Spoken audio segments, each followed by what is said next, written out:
قرآن میں نماز کو بار بار دہرایا گیا تاکہ انسان اسے اپنی زندگی میں اہمیت دے۔ یہ صرف ایک عبادت نہیں بلکہ ایمان اور سماج کی اصلاحی بنیاد ہے۔ اس لیے اذان میں بھی پانچوں ٹائم لوگوں کو بلایا جاتا ہے، حی علی الصلاح، نماز کی طرف آؤ۔ اس کے بعد بولا جاتا ہے حی علی الفلاح، کامیابی کی طرف آؤ۔ اس سے ہمیں پتہ چلتا ہے نماز میں ہی کامیابی ہے۔ اور ترمذی شریف کے حدیث نمبر 2620 میں آتا ہے، نبی کریم صلی اللہ علیہ وسلم نے فرمایا، بندے اور کفر کے بیچ فرق کرنے والی چیز نماز کو چھوڑ دینا ہے۔ یہ حدیث صحیح حدیث ہے۔ السلام علیکم رحمۃ اللہ وبرکاتہ۔ تو آج ہم ایک بہت اہم سوال پر بات کرنے والے ہیں، عبادت کب کرنا چاہیے اور نماز کے صحیح سمے کیا ہے، نماز کے سنت طریقہ کیا ہے، عورت اور مرد کے نماز میں فرق کیا ہے۔ اسلام میں 5 وقت کی نماز فرض ہے اور ہر نماز کا اپنا طے سمے ہے۔ چلیے ایک ایک کر کے سمجھتے ہیں۔ فجر کی نماز، صبح کی نماز، صبح سویرے فجر اذان کے بعد سے لے کر سورج نکلنے تک اس کا سمے ہے۔ یہ دن کی پہلی عبادت ہے اور اللہ کے قریب ہونے کی بہترین سمے ہے۔ اس سے دنیاوی زندگی میں کیا فائدہ ہوتا ہے؟ صبح جلدی اٹھنے سے تناؤ کم ہوتا ہے، کنسنٹریشن اور کریٹیوٹی بڑھتا ہے۔ صبح تازی ہوا میں سانس لینے سے دماغ میں خون کا سنچار بڑھتا ہے۔ صبح جلدی اٹھنے سے دن بھر سبھی کام سمے پر ہوتا ہے۔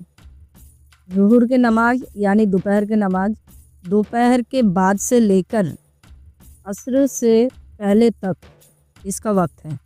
دن کے بیچ میں اللہ کی یاد کرنے اور شکر ادا کرنے کا وقت ہے۔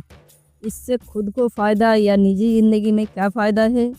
ظہر کی نماز دوپہر کے کھانے کے بعد پڑھی جاتی ہے، جو شریر کو کھانا پچانے میں مدد کرتی ہے کیونکہ اس میں ہلکی پھلکی ایکسرسائز شامل ہے۔ عصر کی نماز شام سے پہلے کی نماز، ظہر کے بعد سے لے کر سورج ڈھلنے تک۔ یہ وقت عبادت میں ڈھیلائی نہ کرنے اور اپنے کاموں کے بیچ میں رک کر اللہ کی یاد کا ہوتا ہے۔ اس سے فائدہ دوپہر کے بعد جو ہمیں آلس آتا ہے اور تھکان محسوس ہوتا ہے، عصر کی نماز پڑھنے سے من اور شریر کو تازگی ملتا ہے۔ اب آتے ہیں مغرب کی نماز یعنی سوریاست کی نماز۔ سورج ڈھلتے ہی مغرب کا وقت شروع ہو جاتا ہے اور اندھیرا ہونے سے پہلے تک رہتا ہے۔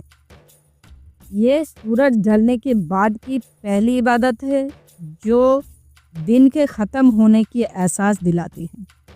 اس کے فائدے برکت اور اللہ کی رحمت نازل ہوتی ہے۔ مغرب کے سمے شیطان باہر آتا ہے، اس لیے یہ نماز شیطانی اثرات سے بچاتی ہے۔ آخر میں آتا ہے عشاء کی نماز یعنی رات کی نماز۔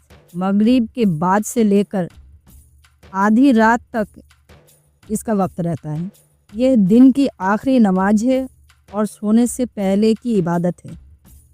اس کے فائدے، عشاء کی نماز پڑھنے والا اللہ کی حفاظت میں رہتا ہے، بری طاقتوں سے محفوظ رہتا ہے۔